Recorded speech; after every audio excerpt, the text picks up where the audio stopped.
સાચેમાં આ રીતે મસાલો તૈયાર કરશો અને ભરશો ને તો મરચાંની કાચરી એકદમ સ્વાદિષ્ટ તો લાગશે જ, પણ તમે સારી રીતે સાચવી પણ શકશો. તો આપણે આજે મરચાંની ચીરી કરી છે ને તેમાં આપણે આવી રીતે ભરી દેવાનો છે આ મસાલો. જુઓ, આવી રીતે ભરી દેવાનો મસાલો અને આમ મૂકી દેવાનો. કેમ છો મિત્રો, સ્વાગત છે આપ સૌનું. તો અલગ અલગ પ્રકારની કાચરીની સુકવણીઓમાં મરચાં ખાવાના શોખીનો માટે આજે હું સરસ મજાની મરચાંની કાચરીની રેસીપી લઈને આવી છું. તો આ કાચરી ખાવામાં એકદમ સ્વાદિષ્ટ છે, બનાવવામાં એકદમ ઝટપટ છે અને એક આખું વર્ષ સુધી તમે સ્ટોર કરી શકશો. ના તો મરચાંને ફૂગ આવશે, ના તો કાચરી કાઢી પડશે. લીલા મરચાંની કાચરી બનાવવાની તૈયારી કરીશું. તો ચાલો મિત્રો, હું તમને બતાવી દઉં મરચાં કેવા લેવાના છે તે. જુઓ, આવા સરસ મજાના મરચાં લેવાના છે, એકદમ ફ્રેશ તાજા હોય ને એવા સરસ લેવાના. અને મરચાં તમારે મોરી જાતના તો મોરી જાતના, એટલે કે મોરી વેરાયટીના, તીખા તો તીખા એવા લેવાના. મેં અહીં મીડિયમ સ્વાદવાળા લીધા છે, ના તો વધારે તીખા છે ના તો વધારે મોરા છે, એવા મરચાં લીધા છે. તો મરચાંને આપણે વચ્ચેથી આવી કટ લગાવી દઈશું, આવી રીતે. તો નીચેથી વધારે નહીં કટ લગાવવાની, આવી રીતે ખોલીને આપણે મસાલો ભરી શકાય ને એવી કટ લગાવવાની છે. જો આમ. તો આવી રીતે આપણે બધા મરચાંની કટ લગાવી દેવાની છે, આમ કરીને. જો, તો આરપાર ના નીકળે ને તેનું ખાસ ધ્યાન રાખવું, કેમ કે મસાલો અંદર ભરવાનો છે એટલે. તો આ મરચાંમાં ભરવા માટેનો સ્પેશિયલ મસાલો હું તમને બતાવી દઉં. જો, અહીં લીધું છે મેં આમચૂર પાવડર. તો 2 ચમચી આમચૂર પાવડર લીધું છે. 3 મોટી ચમચી ભરીને ધાણા જીરું પાવડર લીધું છે. 1 ચમચી સંચળ પાવડર લીધું છે. અને આ છે સ્પેશિયલ મસાલા મીઠું. તો મસાલા મીઠું મેં કઈ રીતે બનાવ્યું છે તેની રેસીપી તમારી સાથે મેં શેર કરી છે. તમે ચેનલમાં જઈને જોઈ શકો છો કે મસાલા મીઠું કઈ રીતે બનાવવું. પણ તમારી પાસે આ મસાલા મીઠું ના હોય તો તમારે માત્ર સંચળ મીઠું અને સાદું મીઠું વાપરવાનું છે. પણ આ મસાલા મીઠું વાપરશો ને તો મસાલો જે ઉપયોગમાં લીધો છે, લીલું લસણ, લીલા મરચાં, લીલા ધાણા, ફુદીના, આ બધાનો સ્વાદ મરચાંમાં સરસ લાગશે. તો કાચરી વધારે સ્વાદિષ્ટ બનશે. તો આપણે આ બધું મિક્સ કરી લેવાનું છે સરસ. મિત્રો, આમચૂર પાવડર એટલા માટે યુઝ કરવાનું છે આપણે કે શું થાય છે કે અમુક વખત મરચાંની કાચરીમાં ફૂગ આવી જતી હોય છે અને મરચાંની કાચરી કાળી પડી જતી હોય છે. આમચૂર પાવડરના ઉપયોગથી આપણને સરળતા રહેશે આપણી આ કાચરીને સાચવવામાં. પણ જો તમારી પાસે આમચૂર પાવડર ના હોય તો તમારે લીંબુનો રસ ઉમેરવાનો છે અને પછી આ મસાલો અંદર ભરવાનો છે.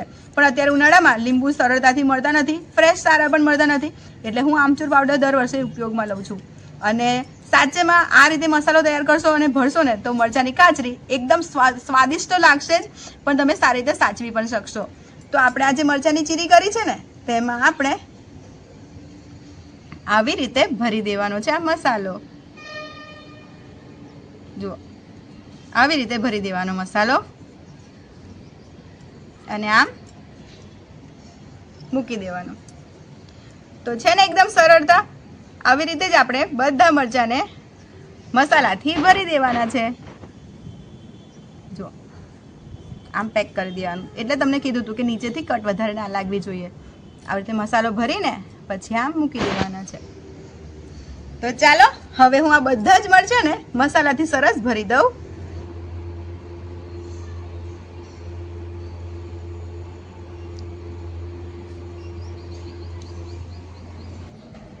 મિત્રો, અહીં મેં બધા જ મરચાંને સરસ ભરી લીધા છે. જુઓ, મસાલાથી એકદમ સરસ રીતે બધા જ મરચાં સરસ ભરી લીધા છે. અહીંયા પણ જુઓ. અને જે આ બાકી બચ્યો જે મસાલો હોય ને તેમાં તમારે મરચું પાવડર એટલે કે સૂકું મરચું પાવડર ઉમેરી દેવાનું અને બની ગયો તમારો ચાટ મસાલો. તો તમે આ ચાટ મસાલાને કોઈ પણ જાતના ચાટ પર કે પછી પકોડા પર ગમે તેના પર ચાટ મસાલો તરીકે ઉપયોગ કરીને ખાઈ શકો છો. એકદમ સ્વાદિષ્ટ ચાટ મસાલો લાગે આ.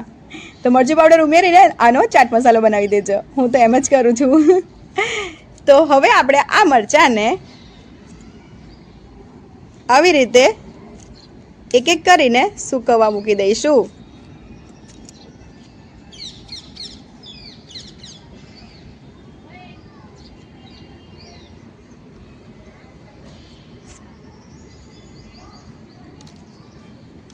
તો આવી રીતે છૂટા છૂટા મૂકી દેવાના સુકાવવા માટે, તો જલ્દી સુકાઈ જાય. તો 2 થી 3 દિવસ લાગશે આ મરચાંને સુકાતા.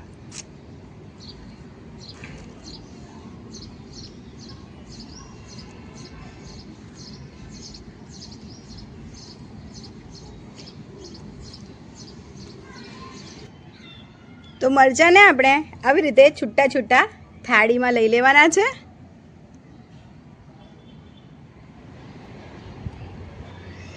તો મિત્રો જુઓ, અહીં મેં મરચાં સરસ ગોઠવી લીધા છે અને તડકે સુકાવા મૂકી દીધા છે. તો તમારે તડકાની સુવિધા ના હોય, તમે ફ્લેટમાં રહેતા હોવ, તમારી પાસે તડકાની સુવિધા ના હોય, તો તમારે પંખા નીચે આ મરચાંને 5 થી 7 દિવસ સુધી સુકવવાના છે, ઉલટ સુલટ કરતા જઈને. તો આ મરચાં સરસ સુકાઈ જશે. જરૂરી નથી કે તડકામાં જ સુકવવા, પણ આવી રીતે આ મરચાં સરસ સુકાવા મૂકી દીધા છે મેં. હવે હું તમને આ મરચાં સુકાઈ જાય એટલે બતાવું. તો મિત્રો જોઈ શકાય છે, આજે 3 દિવસ થયા છે આ મરચાંની સુકવણીને સુકાતા, એટલે કે મરચાંને સુકાતા. સુકવણી હવે થઈ ગઈ છે. જો હવે આપણે મરચાંને તળીશું. જો આ મરચાંને હું તમને તોડી બતાવું. જો ભૂક્કો થઈ જાય છે ને તરત. તો આવા સરસ કડક થઈ જવા જોઈએ, આવા સુકાઈ જવા જોઈએ. ચાલો હવે આપણે તળી લઈશું. અને વેફર પણ બનાવી છે. હા મિત્રો, વેફરનો વિડીયો પણ તમે જોઈ શકો છો. એકદમ સફેદ ઉજળી દૂધ જેવી વેફર બને છે. તો તમે આ વિડીયો જરૂરથી જોજો. તો મિત્રો હવે મમ્મીની મરચાં તળીને બતાવે છે. તો તેલ ગરમ કરવાનું અને પછી તેને મીડિયમ ફ્લેમ કરી દેવાની, ને તારા મરચાં બળી જાય. અને તરત ફેરવવાનું નહીં મમ્મી, જો, અને તરત કાઢી લેવાના. જો ખાલી 4 થી 5 સેકન્ડમાં આપણે આ મરચાં તળીને તૈયાર થઈ જાય.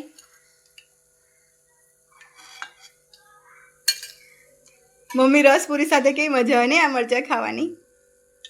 બોલો બોલો. મોંમાં પાણી આવી જતું હશે ને મિત્રો જોઈને મરચાં. જબરદસ્ત. બીજા 2-4 તળી લઈશું.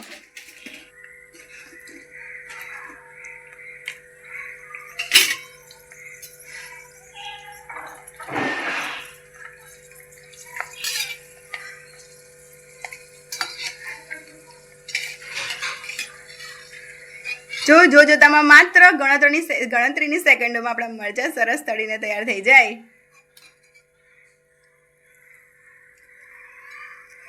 તો મિત્રો તમે પણ આવા સરસ મજાના મરચાંની કાચરી બનાવો. મસાલા મરચાંની કાચરી, સાદા મરચાં નહીં. સાદા મરચાંની કાચરી બધા બનાવતા હોય છે. હવે તમે મસાલા મરચાંની કાચરી બનાવશો ને તો રસપુરી સાથે, બટાકાની સૂકી ભાજી સાથે, દાળ ભાત સાથે ખાવાની તો મજા પડી જાય, જલસો પડી જાય. તો મિત્રો તમને આ મરચાંની કાચરીની રેસીપી કેવી લાગી એ કોમેન્ટમાં જરૂરથી કહેજો. તમે પણ બનાવજો આવી મસ્ત મજાની મરચાંની કાચરી.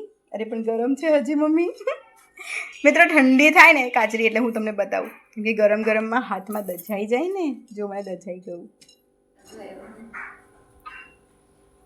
તો મિત્રો આપણી મરચાંની કાચરી બનીને તૈયાર છે. અને થોડું અંધારું પડી ગયું છે, સાંજ પડી ગઈ છે, એટલે લાઇટમાં તમને થોડા દેખાવમાં લાગતા હશે આમ તેમ. પણ આવા મસાલા મરચાંની કાચરી તમે એકવાર બનાવજો અને પછી તમે મને કોમેન્ટમાં કહેજો કેવી મજા આવી ખાવાની. મહેમાન આવ્યા હોય ને રસપુરી સાથે તમે આ મરચાંને પીરસશો ને તળીને, તો વાહ વાહ તમને મળવાની છે. જુઓ કેવી સરસ ભૂકો થઈ જાય. દાળ ભાત સાથે તો જલસો પડી જાય.